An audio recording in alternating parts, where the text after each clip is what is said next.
Every year, I try and travel around as much as humanly possible. I try to get to new parks and get new experiences, but I also like going back to parks I haven't been to in 3, 4, 5 years, and getting a fresh perspective on coasters I've already ridden. More often than not, these coasters give me a totally different experience from the first time around. Whether it be maintenance, weather, how many people were on the train, which seat I sat in, whatever it is, it's different, and it causes major shifts in my rankings. Later this week, I'm gonna look at the coasters that were disappointing this year, but today, let's look at the positive and count them down. These are the coasters that shot up my list in 2023.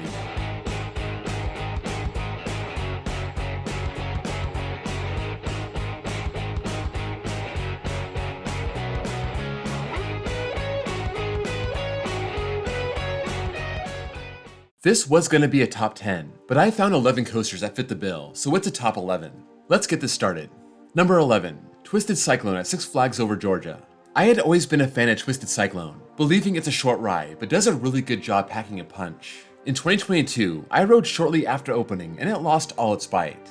If you're gonna be a short ride, you have to be aggressive, so I dropped it on my list. I came back to the park in 2023 after leaving Fun Spot Atlanta. My thighs were still screaming from 17 rides on Air Force One the same day, and I got a ride in the back row, and it was back in top form. Then I had to go and ruin it the next day, getting a ride in the morning and getting the same slow ride I got in 2022. Okay, the ride needs to warm up, that's not a big surprise, but I've been riding it almost every year since it opened in 2018, and I never remember it running slow in the morning. Maybe that's a new thing, or maybe it's just me. Still, I put it on here because I found out it still has a lot of power after it warms up. Number 10, Great Bear at Hershey Park. As I take Sophie around to new parks, I try to keep her away from the stuff that's gonna melt her brain.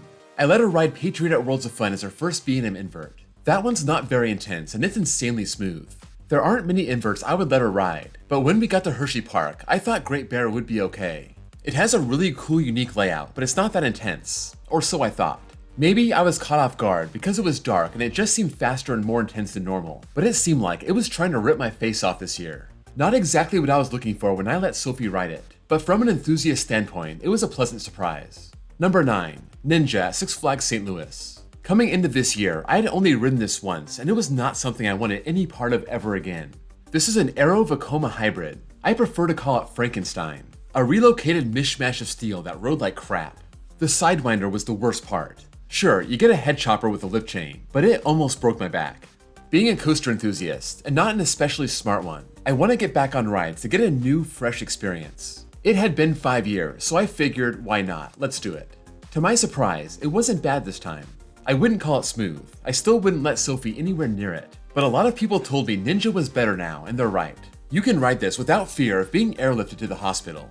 Good job, Six Flags. If you're gonna keep this coaster around, at least keep it running well. Number 8, Corkscrew at Cedar Point. I once called this the worst coaster in Ohio. At least, the worst coaster that's still open. I always thought it was so rough and uncomfortable, but I hadn't ridden it since 2018 and I thought it was time to give it another shot. I sat in the back, and that first half is so crazy it's almost demonic. You get yanked over that drop, you get yonked over the airtime hill, and then you get flung around that loop. Is it still uncomfortable? Yeah. Those aero trains and those over-the-shoulder restraints are not friendly to those elements. It was a crazy gut punch. Then the ride slows down, makes the big turnaround, and goes into the corkscrews. These are very rattly, and I think that's what a lot of people focus on. I was more blown away by the first half, and because of those forces, I gotta rise it up on my list. Number 7, Cannibalium at Hershey Park. When I rode this in 2020, it wasn't warm, it was rainy. I'm just happy the park was open that day. I wasn't that impressed with Cannibalium. I thought it was one of the weaker B&M hypers, but I also knew I didn't get the best ride on it. I got back this year, got one ride on it, and it absolutely delivered. It was still smooth, like when it was brand new, and those airtime moments were spectacular. I could feel the speed better this time, but there was one thing that couldn't be fixed: the length. Also, the ending. My biggest problem is how it's completely a first half ride, and the second half is more for show than anything else. Despite that, I still enjoyed it more than I did 3 years ago. Number 6, Iron Dragon at Cedar Point. This made my top 25 worst coasters list, and to Iron Dragon, I say, I'm sorry. I know these aero suspended coasters are supposed to be family friendly, but of all the ones I've ridden, from Ninja to the Bat to Vortex, they all know how to throw a punch. Iron Dragon was just weak all around. I got back on it for the first time since 2021. Again, this time on a brilliant hot sunny day, compared to the rainy mess last time. And even though the first half was tame as always, that second half was a lot of fun. I never remember those diving turns over the water being so intense, but this time around, you could really feel it in your gut. It was a great finale and left me with a very good impression of the ride. I definitely did not come off bored this time. Number 5, Mamb at Worlds of Fun. For 2 seasons now, Worlds of Fun has been messing with the mid-course brake run. I've heard some people say the airtime at the end was just as good as Magnum's. That's high praise. Magnum is the GOAT when it comes to finales. In 2022, I was so hyped for this and it barely delivered anything. I was disappointed. I didn't have high expectations this year, but this time I actually got something. First, I grayed out on the helix. I don't remember that happening before. That could have just been the heat and dehydration, but I'd like to think the ride was running faster this year. We didn't get the full back. We got the second to back car, and on that airtime finale, I actually got some very good floater air. It wasn't the mad ejector that some people were talking about, but it was real floater and I loved it. Anytime you get airtime on one of these Morgan Hypers, you come off satisfied. Maybe it would have been better in the very back, or in the front car, but it was Saturday, the line was long, and we only had time for one ride. Number 4, Georgia Scorcher at Six Flags Over Georgia. I once called this the second worst B&M looper in America. I rode this in 2018 and I didn't like it. It's small scale, I don't like the stand-up aspect of it, and I got ripped a new one from people who love Georgia Scorcher. Okay, I'll get back on it. 2019, it's being repainted. 2021, the ride's not even open.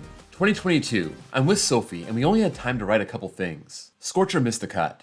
2023, I come to the park alone and Scorcher's my top priority. It made it worth my time. Even though it's small and compact, I was impressed with the layout. It's very unique. My favorite part was all the sharp dives to the ground. In the back row, you can see the train snap in front of you and you get whipped around. It was also pretty intense. It reminded me of Green Lantern in that sense. I came back and rode it again the next day right after the park opened. I must say, I am now a Georgia Scorcher fan. Number 3, Wild Beast at Canada's Wonderland. After riding this in 2018, I was shell-shocked. This was so rough, I didn't care about anything else. I was prepping for the worst this time around, ready to take an absolute beating. You know what? It did. It beat me just about as bad as you can imagine. But unlike Mighty Canadian Mindbuster, this actually has good forces. I mean, really good forces. I really enjoyed the ride underneath all the pain. I would have ridden again if the line wasn't so long. If you go in and already have a borderline headache, this may not be a good idea. But if you're feeling good, try and enjoy the ride for what it is. If Canada's Wonderland can try and find a way to make this run better, this could be one of the better wooden coasters out there. Number 2, Viper at Six Flags Great America. After my rides in 2021, I had to drop it. It really beat me up and the forces were kinda weak. I wasn't sure if I should take Sophie on it, so I rode it by myself in the second to back row and it was spectacular. It was flying, the airtime was glorious, and it ran smooth as silk. I took Sophie on it and she absolutely loved it also. She loved it so much, she wanted to come back and ride it again at the end of the day. This time, we left the second to back row and tried the front. First car, third row. Take my word for this. Make sure you always ride in the middle row of any car. That third row ride was pretty rough and didn't have much airtime, and there was a really bad jackhammer moment right before the big turn into the double down. Putting that aside, focusing on the second to back row, it reminded me of why I used to love Viper, and I hope Great America keeps this ride around for the long haul.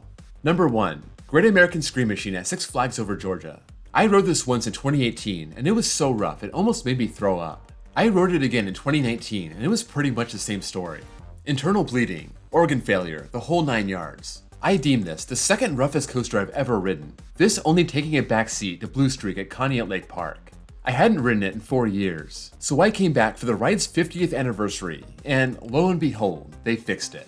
The first time, I rode in the third to back row, and I came off thinking it was still rough. Nobody could call that smooth, but it was no longer violently painful to ride. I've always thought the ride had good forces, that's why it never appeared on my worst coasters list. All it needed was to be rideable. Now it was. I came back and rode it the next day, sat in the very back row, and wouldn't you know it, that was even smoother. That ride, I would say, would actually qualify as smooth. It feels like Over Georgia got a brand new upper tier coaster, bringing out the best from this PTC classic. So if you go to the park, don't be afraid of this anymore. It can't hurt you anymore, at least until it gets rough again. So hurry up and go ride it. That's a wrap on the coasters that shot up my list in 2023. This list has 3 coasters from Six Flags Over Georgia, and that's no surprise. I had a vlog that was called Everything I Thought About Six Flags Over Georgia Was Wrong, and for the most part, that was in the positive direction. Let me know what you think of the list. If you've ridden any of these coasters and want to share your experience, sound off in the comments below. Don't forget to come back later this week for the coasters that shot down my list this year. If you're watching this later, that link's down below or click my end screen. Before you go, don't forget to drop a like, and if you're new here and want to see more content like this, please give me a sub. Also, check out my second channel where I post copyright-free off-ride footage, and my baseball channel if you love baseball like I do. Thank you all for watching, and I'll see you all next time.